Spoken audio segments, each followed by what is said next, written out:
First and foremost, I want to give all praises, honor, and glory to Yahweh, Bahasham, Yahweh Shai, Bahasham, Rakha Kodesh.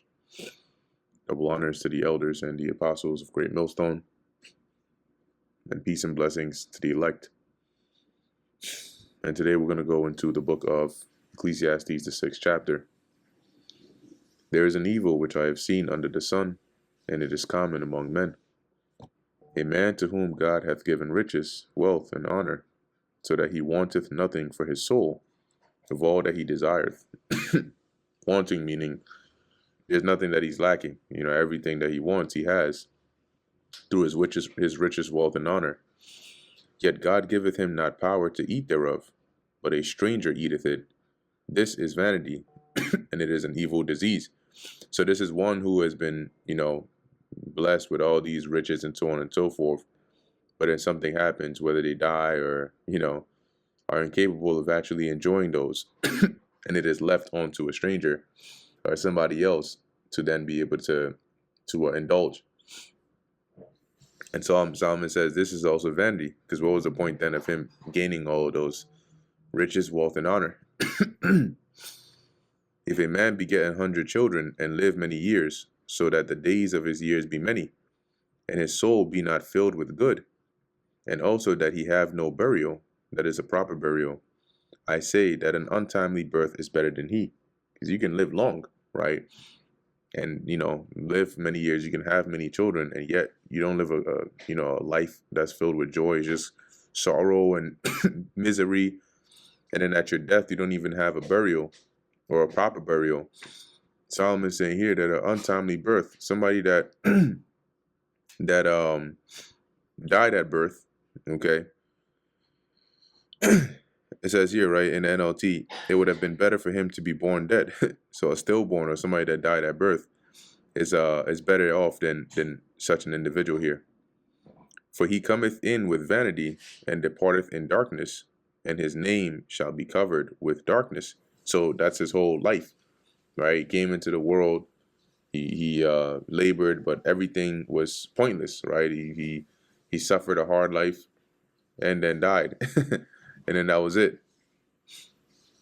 In verse 5, moreover, he hath not seen the sun. And actually going back to verse 4 again, let's look at this in the NLT.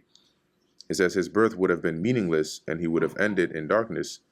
He wouldn't even have had a name, right? So actually dealing with if he was born like a stillborn.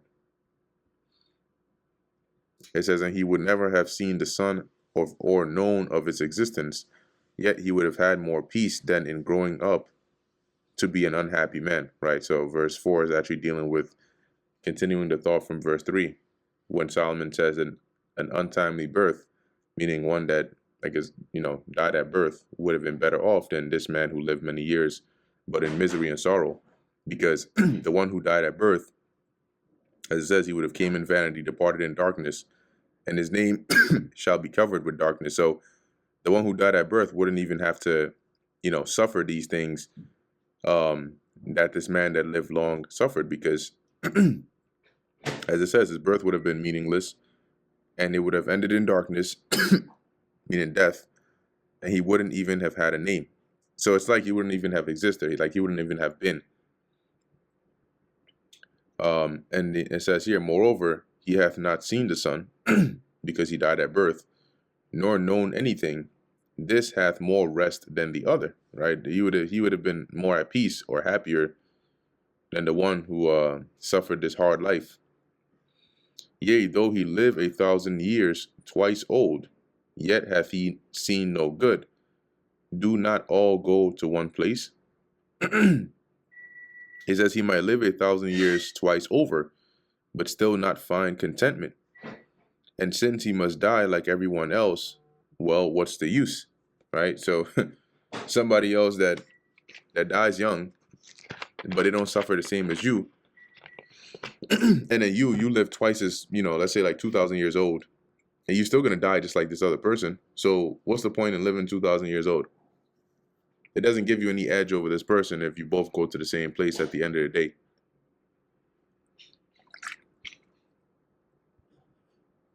All the labor of man is for his mouth, and yet the appetite is not filled.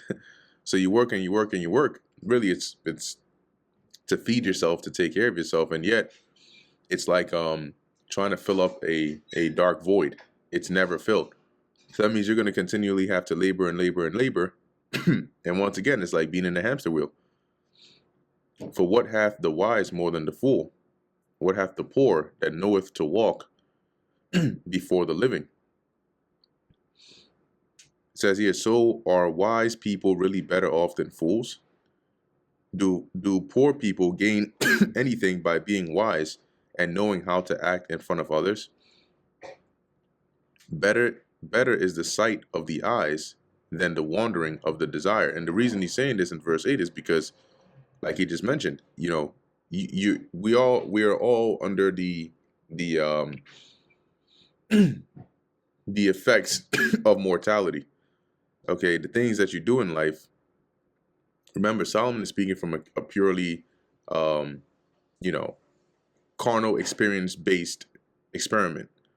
Okay, this isn't like factoring in the the um, the world we live in today, right? With the Hawashai and the the laboring in the truth, and the life that'll come after. Because we know that with that in mind, yes, there is definitely um, more that the wise, when they deal with the wisdom of Yahweh Ba'ashem Yahushai, has than the fool. But speaking purely from this kind of perspective, as he's saying, what's really the benefit here if you all suffer the same thing, right? The wise man has to work to feed himself just like the poor, okay? Or the fool. The wise man gets ill and sick just like the fool. The wise man dies just like the fool. So his wisdom can't save him from death, neither can the fool's folly save him from death. Verse 9 in the NLT, enjoy what you have rather than desiring what you don't have, right? Better is the sight of the eyes than the wandering of the desire. You have a beautiful woman, but you're wondering about another beautiful one. Okay, you have a car, but you're wondering about what you don't have. It's better to focus on what you have and enjoy that, or else you'll never you'll never be satisfied. This is also vanity and vexation of spirit. NLT, enjoy what you have rather than desiring what you don't have. Just dreaming about nice things is meaningless, like chasing the wind. Verse 10, that which hath been is named already, and it is known that it is man. Neither may he contend with him that is mightier than he. Everything has already been decided.